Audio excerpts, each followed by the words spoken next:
Good evening, everyone. My name is Ricardo Alfaro, Chair of Agenda Alexandria. We're coming to you tonight from the George Washington Masonic National Memorial, a regional landmark of the city of Alexandria, built in the 1920s. This landmark was built by fraternal brothers based on the mission to inspire humanity through education and community. This unique symbol of light has stood steady as we strive to build a more resilient and inclusive society. History is amazing, as it seems to repeat itself. The 1920s was also the same decade that introduced Alexandria's city manager form of government, just as our society was getting out of the great influenza pandemic of 1918. Here we are, 100 years later, discussing the future of the city manager role as our society has changed because of the COVID-19 pandemic. I want to give special thanks to the George Washington Masonic National Memorial Association, especially to Radka, and the rest of the staff. I also want to thank our Executive Director, Pat Miller, and the Board of Agenda Alexandria. In particular, I would like to thank our Vice Chair, Rod Kukrow, and board members Janet Barnett and Michael Pope, who, as you can see, will be respectively serving tonight as panelist and moderator. I would also like to thank Agenda Alexandria founding member David Speck, who will also be serving as a panelist, along with former city manager Phil Sunderland. I would also like to thank our presenting sponsors, McInerney Associates, Simpson Development, and the Zebra newspaper. Also thanks to our sustaining members, Eileen Ahern, David Baker, Janet Barnett, Linda App, Henry Brooks, Nick Carosi, Lee Carosi Dunn, Frank Fannin, Jenny Franco, Mary Harris, Val Hawkins, Rod Kukrow, Michael Pope, Elizabeth Seltzer, David Speck, and Pat Torkars. Thanks to members and viewers like you. Finally, if you're watching this online, we welcome your input using the form at agendaalexandria.org. If you're watching this program on demand, please consider becoming a member today by visiting, again, our website at agendaalexandria.org. Thank you again for attending Agenda Alexandria, where you are our agenda.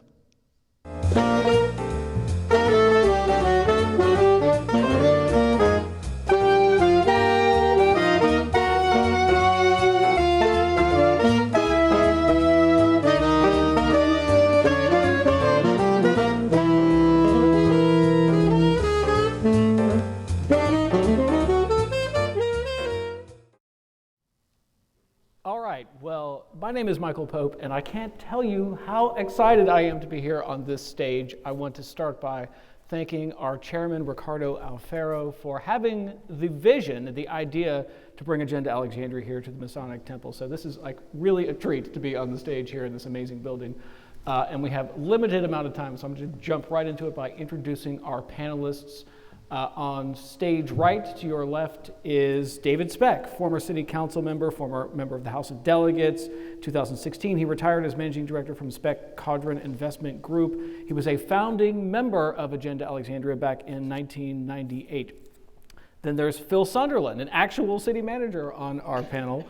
He was city manager from 2000 to 2005. He's a former general counsel for the Metropolitan Washington Airports Authority. And we have our own Janet Barnett, who is a former deputy director for the Department of Recreation, Parks, and Cultural Activities. She retired in 2007 from the city. She went on to be executive director of Senior Services of Alexandria. And of course, she is a member of the board of directors of Agenda Alexandria.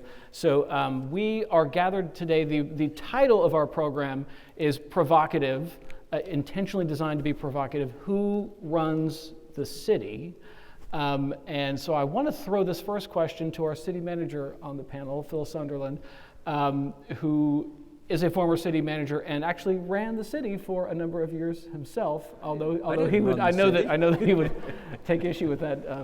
So let me throw it to you. What do you the concept "who runs the city"? We chose that as our title. It is provocative, and I think a lot of people have the mistaken impression, the popular misconception that it's the mayor that runs Alexandria, and our mayor is here, and I'd like to thank him for coming here.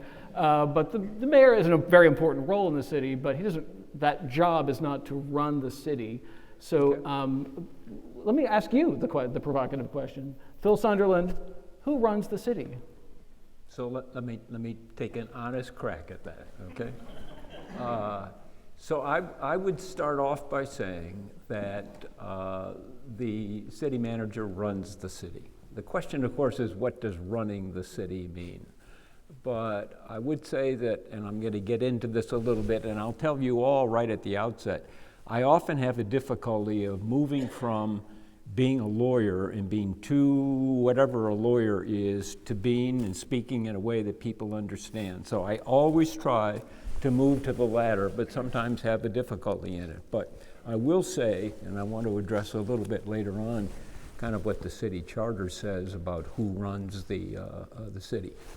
But I was talking to Michael earlier today, and I did want to start off with the distinction, and whether this is legal or otherwise, between two forms of local government across the country. And one is called a city manager - council form of government, and another is called a mayor / council form of government. But both forms of government, when they refer to manager or to mayor, are talking about who or what is essentially the chief executive officer of the city, the person who runs the city. When the term mayor is used in mayor - council form of government, it's not talking about a Justin Wilson mayor, a mayor who is a mayor elected by the people sitting on a governing body or on a city council. It's talking about a mayor who's sitting in the CEO chair in the city. Now, in a city manager form of government, think of when I was there and when Mark Jinks is there now. The city manager is, 1, not elected, 2, is professional, and is selected on the basis of professional qualifications. 3, is accountable to the person, to the entity that appointed him or her, the city council. And 4, is removable, can be removed by the city council. On the other hand, in a mayor - council form of government, where the mayor is the CEO, doing all the administrative running of the city, the mayor is elected by the people and is accountable to the people and is removable by the people. So the distinction between the two is, on one hand, the two forms of city government are the same, in that when they refer to the manager or the mayor, they're both talking not about an not talking about somebody sitting on a governing body. They're talking about the person who's in charge of running the executive branch of the city. And the critical distinction is that a city manager is there appointed by the city council, is accountable to the council, and can be removed by the council, whereas a mayor, like the mayor of Chicago, the mayor of San Francisco, the mayor of New York, they're sitting there in the CEO position, but only accountable to and removable by the people, by an election. And so, being as we are with a professional city council appointed CEO, in my view, makes for a very different nature of the relationship between the CEO and the governing body of the council, and I'll get into that later on. Two other things I want to say about Alexandria real quickly. Alexandria is what's known as an independent city. There are only 42 of them in the country. Ironically, maybe 39 are in Virginia. What's behind an independent city is most cities in the country fall within another jurisdiction. They fall within a county or they fall within some other governing unit, and they only perform a small portion of the services that are delivered to the people in the jurisdiction. In Alexandria, as you well know, the city gives everything. It gives infrastructure, it gives financing support, it gives housing support, it gives human services support. It does and delivers all forms of services to the public. But that's only in independent cities, and outside of Virginia, there are only 3 independent cities in the entire country. The other thing is you all hear about, and I hate to do this, but because it's important, the powers of local government. Where do the powers come from? Okay, they come from the state legislature. There is a spectrum of power giving. On one end of the spectrum are what are called home rule jurisdictions. The other end of the spectrum are jurisdictions, cities that are called Dillon rule cities. What's the distinction between the two? It's a huge distinction. In a home rule jurisdiction city, the city has all the powers of the state, except the powers the state takes away. So they got a lot of power unless the state's taken away. In the Dillon rule city, like Alexandria, a city starts off with no powers unless the state legislature gives you powers. Now, local governments across the country fall somewhere in between the home rule, where you have all power unless it's been taken away, or you have no power unless the state has given it. Alexandria is towards that no power unless the state has given it end of the spectrum. And that gets me to the charter. The city charter is the guts, the constitution, the power-giving instrument to the city. And I want to talk 1 minute about the charter in terms of who runs the city, then I'm going to be quiet. The charter does essentially, in the context of running the city, 3 things. 1, it gives all the powers of the city to the city. There's a section that says the power. These powers are given to the city of Alexandria. It doesn't say who's to exercise them. It says these powers are with the entity, City of Alexandria. It then says the person, the entity, the thing that is to exercise the powers is council. So council's been delegated the authority to exercise powers. Second, has been delegated the power to establish policies relating to the exercise of powers. But the important third thing is the city manager is directed, instructed, authorized to administer the city, to take those exercises of power by council, which council has done for decades. And if you look at the city code, there are all kinds of exercises of power. But it's the city manager who has the job in Alexandria of administering all those exercises of power that the charter has given the council to exercise. And if we were a mayor form of government, it would be the mayor, if you go back to what I was saying 6 minutes ago, as the CEO, who would be the person responsible for administering those exercises of power. But we're a city manager form of government, and so the charter gives to the city manager the authority and the job of administering the exercises of power by the council. And so with that in mind, I always have looked, and did when I was running the job, as the city is has the council over here, somewhat like a legislative body. It has the city government that has to be administered. It's kind of the executive branch of the city, and the city manager is like the CEO of the executive branch, and the city council is, of course, like the legislative branch, exercising power, implementing, passing ordinances, and doing similar things. So bottom line, to me, is who runs the city.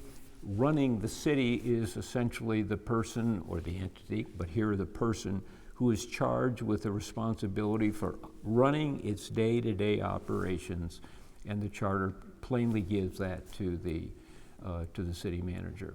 And not to the mayor. Justin, wherever you are, you do not have the authority to administer, to run the government. If you were elected mayor of New York City, you would not be sitting on the New York City Council. You would be sitting in the CEO chair of the executive branch, and you could run it all you want. But in Alexandria, you're sitting as the elected mayor in the city council. You're not sitting in any executive branch administrative chair in Alexandria that's sat in by the city manager. Now that was a complete docket item you just gave us. Thank you for that, running down the answer to who runs the city, which, the answer, of course, is the city manager with some caveats, some very important caveats. One of which is the city manager works for the city council, which is why I want to throw it to our former city councilman, David Speck. Talk a little bit about that relationship between the city council, who oversees the job, who provides oversight to the person who's doing the role of running the city government, but then also importantly, hiring and firing and picking the next city manager, right, and what kind of things they might be looking for. Sure. Well, from the perspective of council, I think most of you know that the council has 3 appointments that it makes: city manager, city attorney, city clerk. If a member of council has a problem with the police chief, you don't call the chief and say, I want you to do something different. You speak to the city manager, and you convey what the issue is, and the city manager addresses that. If you're not happy with how the city manager has resolved that, you fire the city manager. I mean, that's the way it works in any council manager form of government. I think that's one of the areas that often is confused because, council is the visible governing body of the city, but the city manager is the one who runs the city. And an example, think about the budget. When the city council goes through all of its work sessions and all of the work that they do to adopt a budget, whose budget is it that they're adopting? City managers. The process starts with the city manager presenting the budget that is his or her sense of where the priorities are, what issues there will be, how to address things like compensation and other matters. And then it's up to the council to decide how it wants to react and respond, making changes. The process is referred to as adds and deletes. And so that's part of the synergy that takes place between the council and the city manager. By the way, Phil was saying something about independent cities, which has nothing to do with city manager, but it's an interesting little tidbit that Alexandria is a relatively small independent city, one of the smaller ones and one of the densest. I always use the example of when I grew up here, I grew up just on the east side of Quaker Lane, and if I walked across the street to the other side of Quaker Lane, I was in Fairfax County. Everything that you think of as being part of the city of Alexandria, the west part of the city, was Fairfax County, because in the old days, cities expanded their tax base by annexing into more rural counties. You can't do that anymore.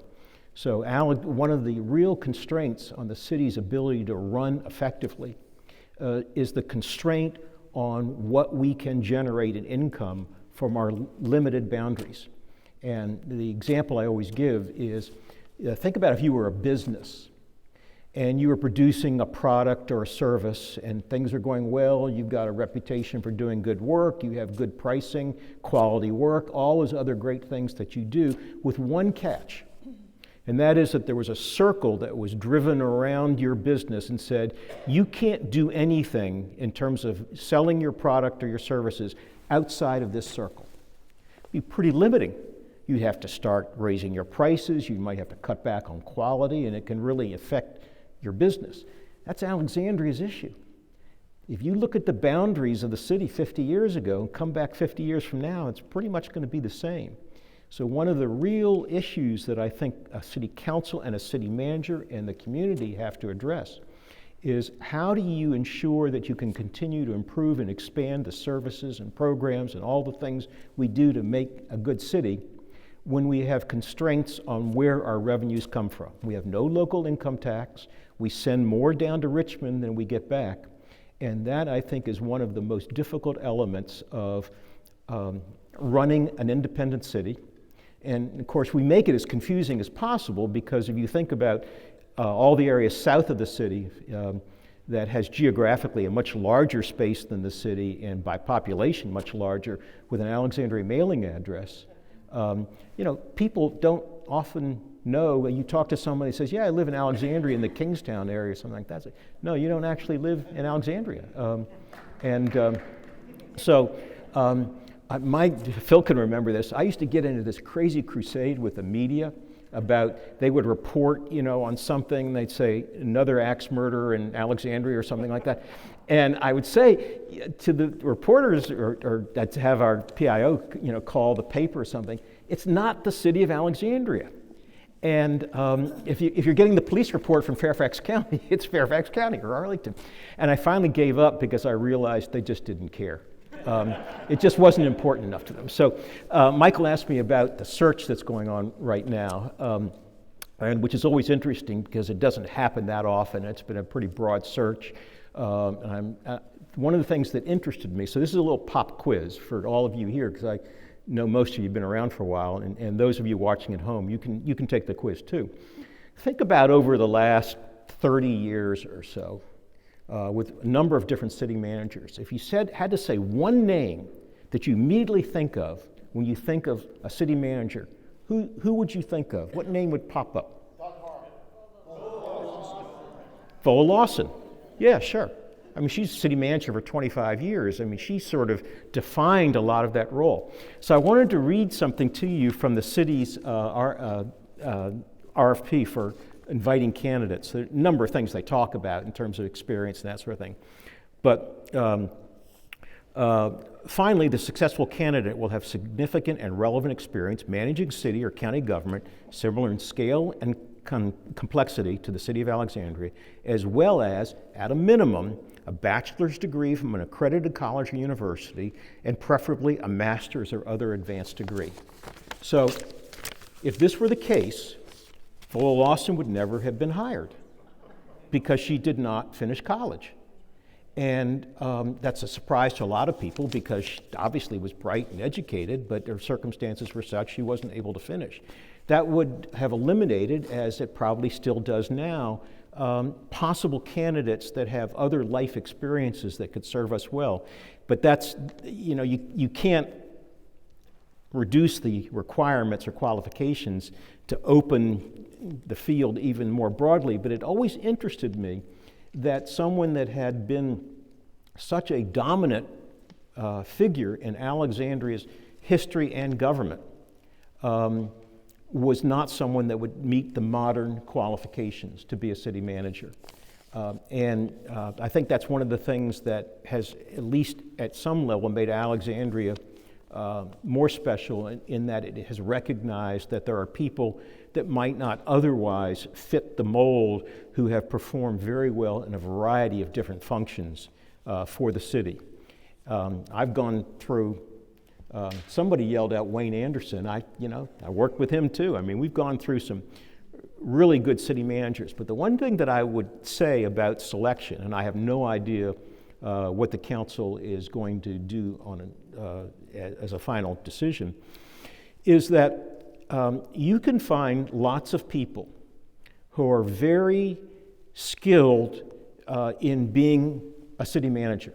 Great background, great experience, great knowledge, great insight, all the things that you would want, but not from here.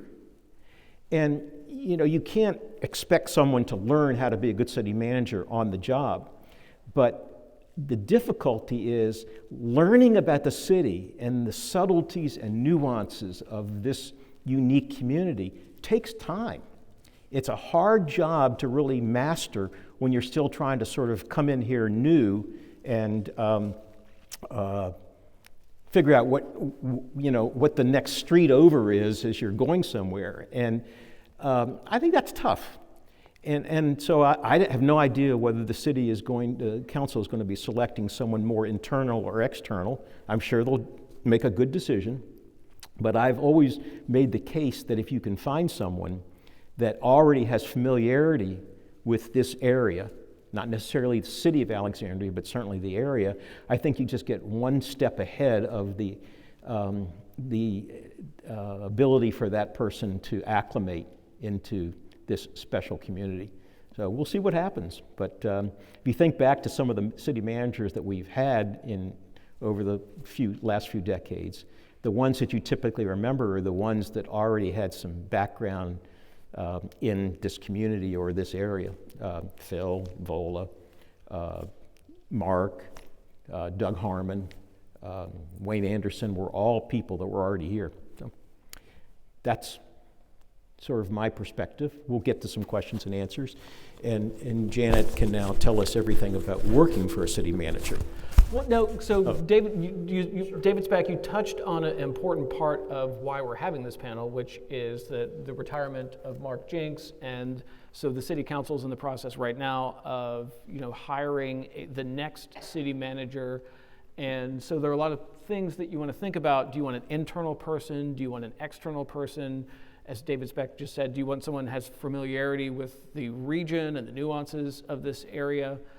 Janet Barnett, you've worked with a handful of city managers. So over the last 100 years, Alexandria has had 18 city managers. But I only worked for 17 of them. Janet Barnett only knew a handful of those. But I'm curious to get your perspective on the different governing styles. And so if you think about the handful that you knew and worked with, how they approached their jobs differently in your time as deputy director of the Department of Parks and Cultural Activities. Well, I'm going to segue a little bit. David gave me the perfect opportunity to open up what I wanted to say. Vola was city manager for 15 years. I'll talk about her first because she was the one I worked with the most. Phil was the second one, and Doug Harmon was the third one, but those were in my early years. And one of the reasons I think Vola was able to last for 15 years as city manager, 15 years, that's like a 24/7 day a week job, was because she was very smart. She came to this city in 1965, got involved in politics, was probably one of the reasons Ira Robinson got elected to council, and if I'm not mistaken, he was the first African-American elected to city council. This was in the 60s. As an independent. As an independent, okay. And, Vola she got very involved right away when they arrived. I do want to say that, no, Vola didn't graduate from college, but if you spent 1 hour with her and her knowledge of the facts and the city and her love for the city, you would feel like you were a student at the University of Vola Lawson, because she was well schooled and she did her job to learn all about what was going on in the community. She knew so many people, and if she didn't know people, she'd go out and meet them. And when it came to bringing recommendations to the city council, especially if they were, at issue, she would get both sides and she would talk about those sides and try to understand. And if there was someone that was totally opposed to something, she would go out and knock on that door. They do that, I believe, I heard it on your podcast in Arlington. The leaders go to the people. Vola went to the people in her car. And so she would be able to bring to the city council, and I think, David, you could agree with me on this, I believe, that when she presented a recommendation, an issue and a recommendation through the docket items that we would prepare, you had all the facts. You had no surprises, is what I recall. And when we wrote these docket items, we had to answer the questions: who, what, when, where, how, why, who cares, so what, how much, who pays. Those were 10 things, and that kind of covered the gamut of whatever the issue and the recommendation was going to be. Was that the order that you put it in? Well, I don't know. I can't remember all that, but I know the who, what, when, where from high school, but she wanted to know Who pays at the end. who pays, exactly. And I'll just say one other quick thing about Vola and no surprises. She wanted to be kept informed, and remember back then, you know, she retired in 2000, we didn't have the social media that we have today. And so we did everything, we talked to people, we didn't text them, you know, and I think we all had desktops, we had phones with those little red buttons that you press to put the person on hold. And Vola worked for 4 mayors, and she would meet with them and talk with them, and they would have conversations. And so the social media stuff wasn't out there like it was. But anyway, she instituted a daily issues bulletin, and Jean's out there, and some other city employees might be here who definitely remember those yellow pieces of paper that we would write a daily issues bulletin on. And that daily issues bulletin, we had to write it if something occurred that we thought she needed to know, and at some point we thought she needed to know everything, so we wrote a lot of those. But in my case at Recreation, why did we send a daily issues bulletin? Perhaps something happened at a recreation center, someone got hurt, or a major piece of equipment broke, something happened on a playground, a tree fell in one of our parks. Michael Pope from the Alexandria Gazette called me up and asked me about a particular issue, and I had to answer him. That was a daily issues bulletin. Mike Pope called.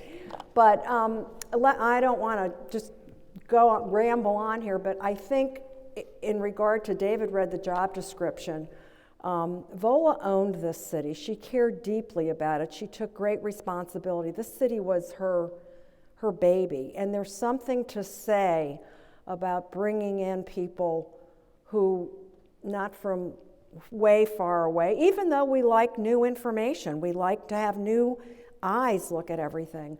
But Doug Harmon, who I work not directly for, but he made it his business when he first came to the city to go out and meet the city staff and see the recreation facilities, and probably did other, I'm sure he went to other departments too. But as an employee back then, and I was kind of low on the totem pole, wow, did that make me feel important. So it's this people connection, it's just putting your arms around everything, and it's 24/7. This guy did a great job of being nice to people. He always saw 2 sides of the story, and he just sent emails at 3 a.m. because he was 24/7. So I want to warn our panelists that the time is now 7:32 and we're doing this until 8 o'clock, so just keep that in mind. So we've got already we're going old school here, returning to the pre-pandemic way of questioning on our Post-it notes. A question from the audience. I guess I'll just sort of open this up to folks. Why were there no public hearings for the finalists of the city manager position? Like the city does with other candidates. And I'll broaden that up just to the process. So the process does seem to be kind of behind closed doors, the smoke-filled back room. It's not really a public process. Maybe this is a David Speck question. Why is this process the best that we can do, or could it be better? Well, we'll find out. I think in this particular round, there were, I think, 3 different community-type organizations that had different, I guess one may have been all citizens, one may have been, I don't remember exactly, but I know that there were 3 different entities that were participating in the process. I don't think there were public meetings in which candidates were presented, and part of that is because some of the people that are applying for this job need to be very careful about how their application is being considered if they don't plan to leave the job they're in now unless they're offered this position. So there's a fair amount of sensitive consideration that has to go into these candidates. But the one thing I would say, and sort of picking up on something Janet said, city manager, in addition to being a good manager, has got to be a pretty damn good politician, because there are a lot of issues in which you are balancing different needs, objectives, people, organizations, and not just simply dumping it on the council to sort out. So Phil always had great political instincts, in these issues that were coming up. Vola certainly did. You were helped by that. Sometimes it was an issue that the manager would deflect from the council so we could sort it out a little bit more. And sometimes it was an issue that got passed to the council without a lot of deflection, and we had to try to sort it out a little bit and make sure the manager was as much a participant as possible. But it had sort of political overtones that you had to be very cognizant of as you were going through this. So we have one person on the stage that actually went through this process and was selected by a city council. I want to make a couple of comments on kind of this hiring a manager. First of all, one is just personal chemistry. There has to be between the governing body and the city manager a chemistry, an affirmative relationship. To dig into that and to really see if it exists or does not takes a lot of time and effort and work. The last thing that the council wants to do, and it's not to say the council is a uniform personality, there's 7 different persons, but they have to be extraordinarily comfortable with, on a personal basis, and look, you hire somebody based on professional stuff, at least in my thinking, and personal stuff.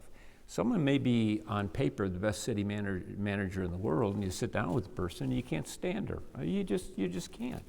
And you got to be very, very careful when you hire. So one thing about this whole hiring process is that there has to be time for the council to determine whether that chemistry exists or it does not exist. The other thing, which if we get into, but I'll give it a little bit of a question. I appreciate David saying that I had political instincts. There is something about hiring. So I was city attorney before I became city manager. Lawyers have, put it this way, non-city managers have different perspectives on things. They have different mind frames, mindsets. I had, when I entered the city manager job, kind of an attorney mindset. I'm not going to get into this other than to say that was not a good thing. Attorneys think that, if you're just smart enough and you're analytically enough, that you can get on top of any issue, you can figure what the right take on the issue is, and then what do? You advocate for that take on the issue. The problem is, in the political world, and it's a very political world here, that sometimes that analytically correct, analytically right step or action or decision ain't the right one. It just simply is not. It is not politically right. If it became advocated, it would have a blowback on the city. It would have a blowback on council. It would have a blowback on yourself. It took me a long time to go from being the attorney who said, damn, every issue has a right side, and that's the one the city should do, to get to the point where you take that right one and you may have to shave it a little bit. You may have to curtail it a little bit to get it to the point where it becomes politically acceptable and doable. And that's not to say politics are bad or anything. Politics to me are simply the process that we all use. Politics is the public process for deciding public issues, solving public problems. And it's an open process. Different interests, different groups, different values, different thoughts come into it, and they have a tension, they have a turmoil, they have a conflict. And sometimes that just means that what one person might think is the right answer ain't gonna make it. There are just too many countervailing factors, and you either withdraw or you sandpaper it and you make it as best as you could. I'm only saying that that political instinct's important, takes a little while to develop, and for somebody like myself who came into the job with a kind of that attorney mentality, it did take some time for me to get a little more politically astute, I think. Just a recognition. I'll add a brief anecdote about that, because Phil replaced Vola, and I think we can all agree that at some level Vola was sort of a legend in the city. And there's an old saying, be the person who replaces the person who replaced the legend. And it was tough. I think early on, even though Phil says he was thinking about things as a lawyer, and he certainly knew the city and everybody in it well, that was a tough gig to take over for Vola for all those years.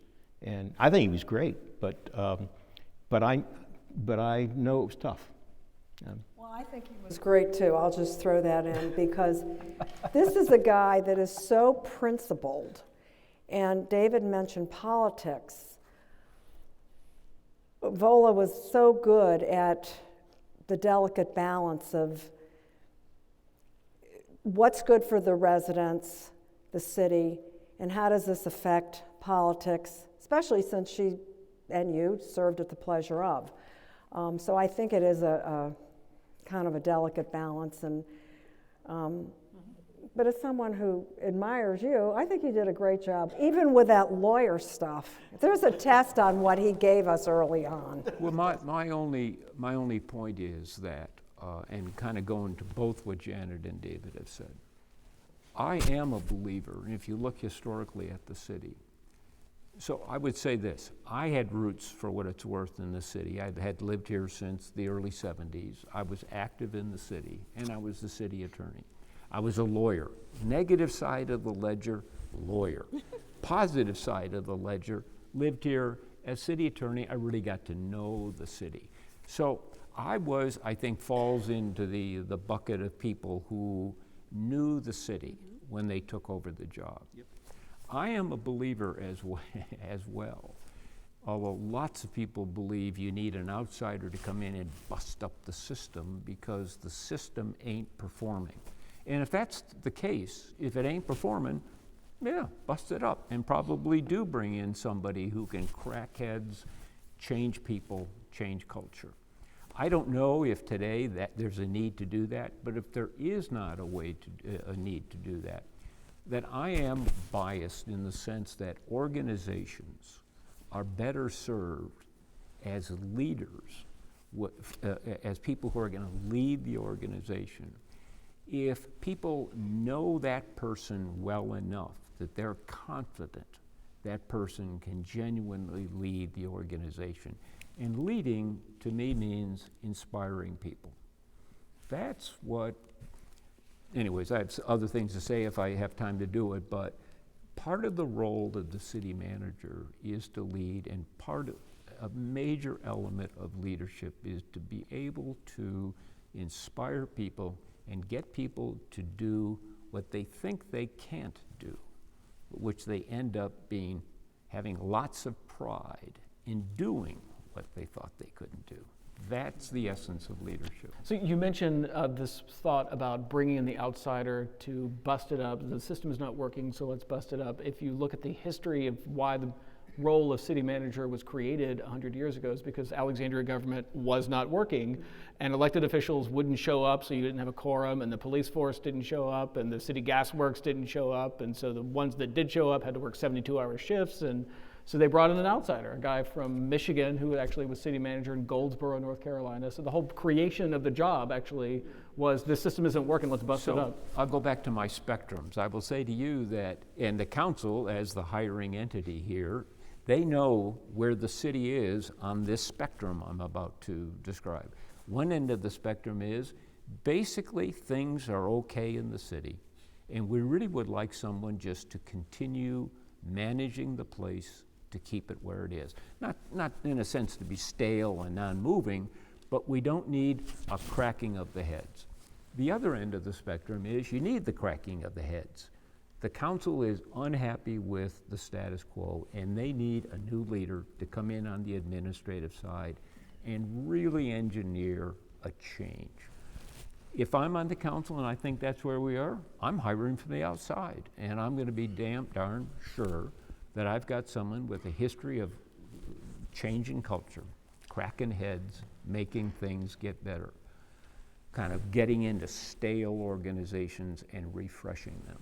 On the other hand, if I'm towards the other end of the spectrum, I would be, I'm not sure to say reluctant of bringing an outsider in, but if I had an outsider versus an insider, or somebody who I was convinced was more familiar and more in line, in tune with the city, I would hire that person.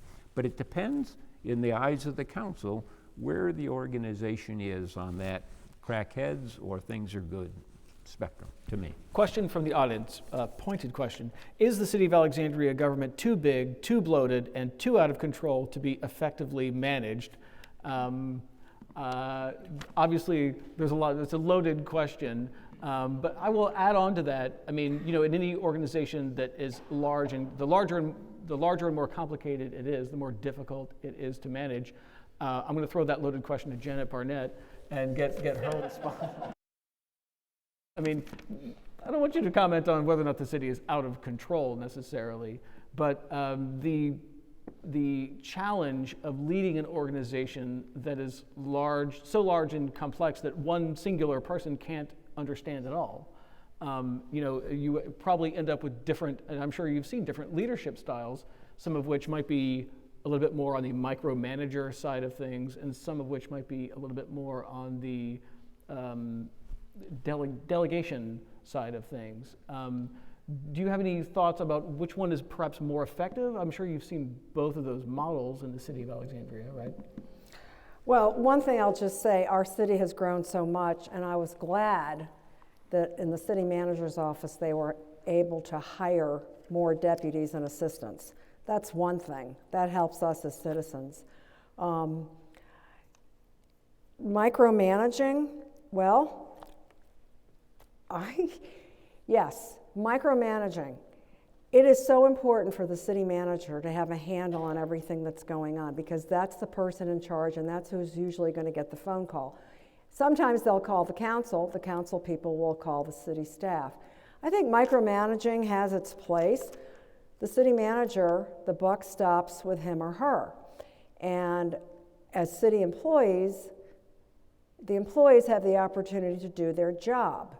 If the job is not done well as it goes up the chain to the city manager, who has the final responsibility, he or she is going to bring it back down and sort of, and it happened. I mean, I'll just tell you, Vola was into our work. However, if we presented her good work and we could defend what we were doing, she was all into it. If it wasn't well-reasoned, well thought out of, she would send it back, and we would have those red marks on those docket items. And we would have to rewrite them, and again, we didn't have social media, we had fax machines. Sometimes we would drive the docket items down there. But I'm not sure if I really answered your question with regard to micromanaging. I like people to be informed, but I also like people to take responsibility for what they do, no matter at what level they are. And I think you make a good employee if you feel a part of the organization and you own the responsibility. Right. So I'd say the question presents two generic questions. One is the city government too large, too bloated, too this, too that, which to me is a question of it is now running itself in an inefficient manner. And the question is it inefficient? Is it spending too much on inefficient stuff? The other question is, it's not too big or too bloated or whatever. It just is getting bigger and bigger because demands are bigger and bigger. In the former area of inefficiency, the remedy to the problem is to be very simple, it isn't management, it's to make it more efficient. That's all. Get a manager in here who's going to make it more efficient. On the other side, if it's bigger and so forth, but isn't running into huge amounts of inefficiency and it's negative the way it's laid out right now, you probably and may need a manager with a different management style that is less, as I probably was, detailed, less micro. The bigger you get, it's not to say that you can't manage it. Look at mammoth organizations around the world. They're mammoth, but they're managed in a particular way. It just means that you have a manager with experience and competence dealing with, frankly, larger organizations, and the style would be different than somebody who arrives having managed small places and finds herself or himself in a place that is far broader and requires a different management style. So again, it's for the council in deciding who to choose and looking at experience to get a good feel for the bloatedness or the bigness of the city and say, is it inefficient and I need someone to come and make it more efficient, or to say, it's efficiency wise, it's all right, we just may need a different management style than we've had over the years. I just see that distinction between inefficiency and a different management style being needed. Yeah, I mean, I'm not sure I would use the word bloated at any time, but I think there are probably areas that constantly need to be considered. I mean, we have departments in the city now that didn't exist 25 years ago, particularly as it involves IT. But I think it's also fair to say that this city has changed a lot over the last 25 to 40 years in terms of its demographics, obviously the density of the population, costs are going up. But one thing that because I grew up here and my kids went to school here, Phil's did too, so Janet's, is a big part of the city's expenses are related to public education. I mean, arguably, when you think about what's the responsibility of government, it's public safety, public health, public works, public education. Those are the prime responsibilities of a city government. And let me just say this very carefully. The primary source of revenue for the city, which it controls, is real estate taxes. The majority of taxpayers, real estate taxpayers, do not have school-aged children. It's not that they have kids they're sending somewhere else. They do not have kids, or their kids have grown and they're no longer here. The majority of parents whose children attend public school are not taxpayers.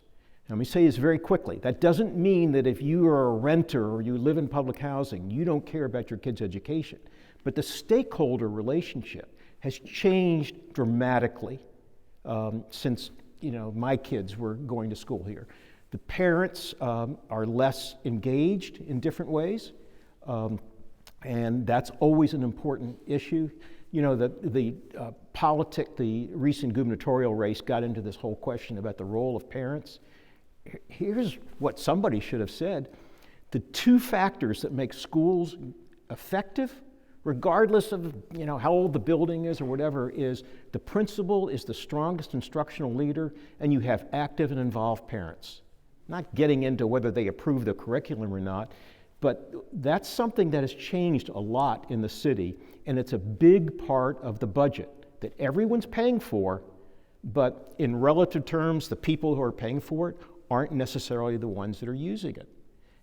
And I think that's something that we are not going to be able to change by wishing for it, but I think it's something we need to continue to consider as we ask taxpayers to pay more, either because values are going up and their tax bill is going up or the tax rate's going up. What are you expecting to get back? And how can that be delivered better, faster, more effectively, or whatever other needs are being met?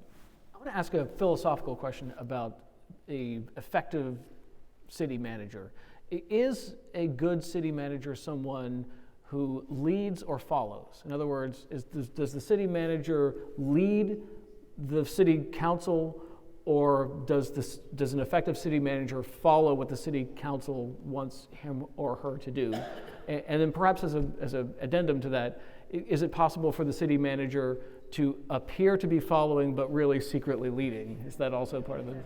Yeah, well, the question of lead or follow is the answer is both. I mean, you cannot be an effective city manager if you're really not doing both. You serve at the pleasure of the council, but you are also the person that is in that job every day, long days, dealing with all the issues that are eventually going to come before council. And an effective manager is providing a little bit of a screening, but also a little bit of direction. You are good? Oh, go ahead. No, go ahead. I would say that there are 4 fundamental relationships that a city manager has and has to have. Very simple. 1 is with the city council. 2 is with the public, the communities, the entirety of the community. The 3rd is with the workforce. And the 4th is with our regional partners. Each one of those, you could ask, are you a leader or a follower? And I would say that with the council, you're a combination of a advisor and recommender and follower, because they're doing stuff that is really in their ambit, their power to do for the most part.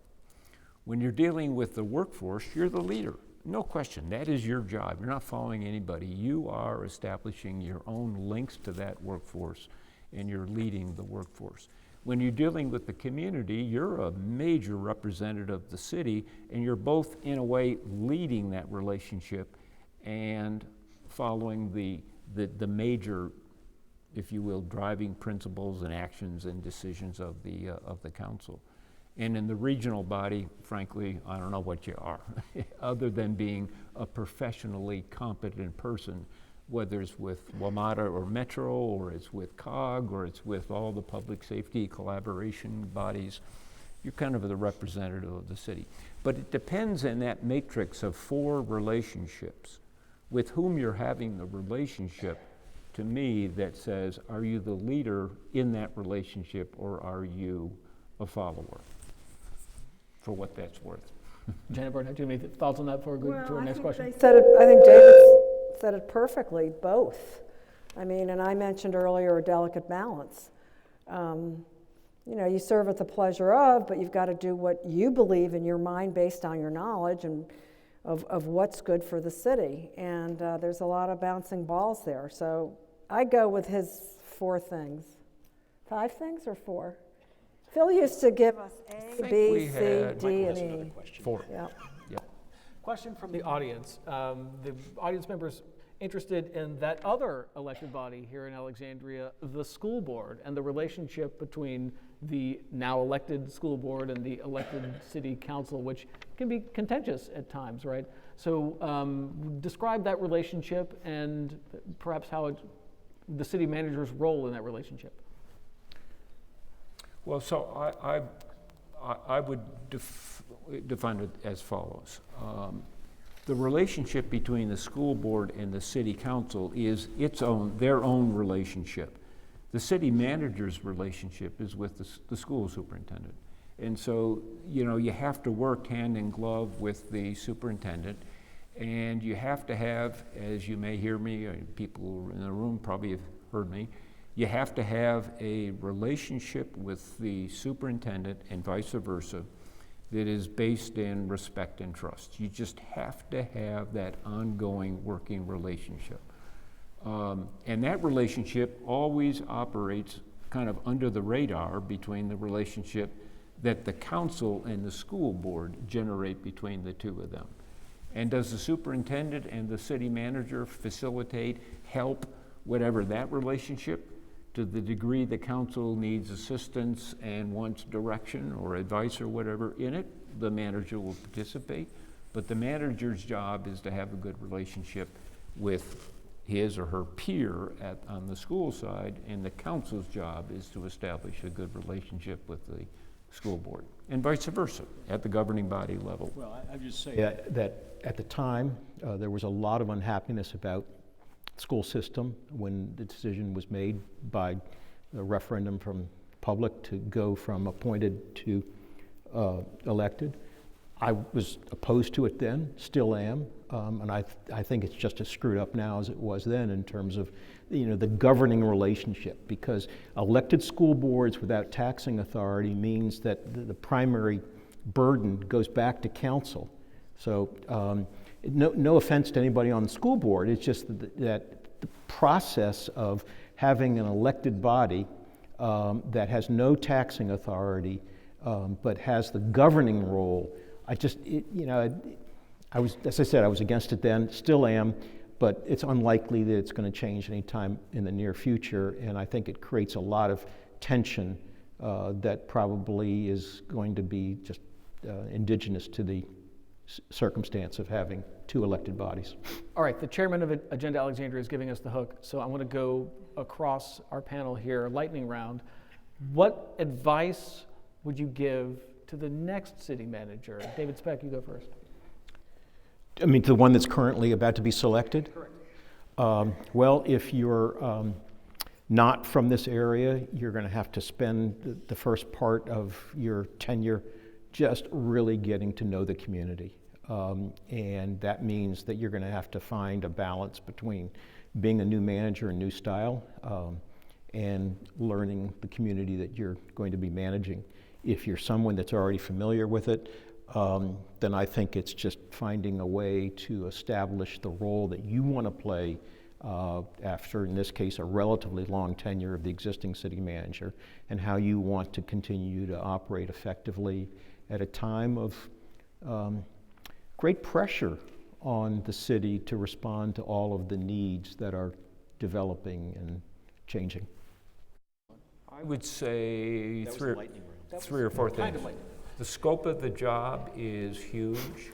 The demands of the job are huge. The pressures of the job are huge.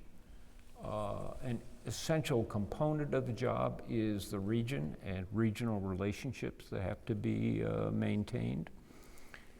Another is that the nature of this place and the media coverage and the focus of the public and the media on the city and other jurisdictions means that the inevitable curveball that is going to happen is right around the corner. Janet Barnett. So I would say to the next city manager, be genuine, know your politics, get to know the people in the city, the popular kids and the not so popular kids. We have a lot of demographics here. Get out there, drive around in your car, go to the people, and have thick skin, and good luck. I'll turn it back over to And welcome. our chairman of Agenda Alexandria, who I will welcome onto the stage, Ricardo Alfaro. Thank you. And thank you to our panelists. Again, Agenda Alexandria founding member David Speck, former city manager Phil Sunderland, board member Janet Barnett, and to our moderator and board member Michael Pope. For those of you watching online, our apologies for the several connection drops. We have recorded the program in its entirety and will be publishing a non-frozen version tomorrow morning. I want to thank everyone here for attending tonight, but I do, oh, you okay? Okay. But especially I want to recognize a few people, especially Mayor Justin Wilson, Councilman Ken Aguirre, incoming Councilwoman Sarah Bailey, incoming Councilman Kirk McPike, Clerk of Court Greg Parks, former Mayor Allison Silberberg, former Councilman Frank Fannin, and former school board member Chris Lewis. I also want to thank a lot of community leaders that are helping our city make better. For those working on the arts to those working with computers. Finally, I want to thank each one of you in the audience and online. Our members is what makes Agenda what it is, and we hope you come back to this great theater here on January 24th for our next program about race. To find out more, please consider joining as a member today. Please remember to subscribe to our podcast on the Agenda, on Apple Podcasts and Spotify. And again, as our flagship programs, we'll see you again on January 24th, which means that for tonight, for our flagship in-person programs, happy Thanksgiving, happy holidays, happy New Year, and good night.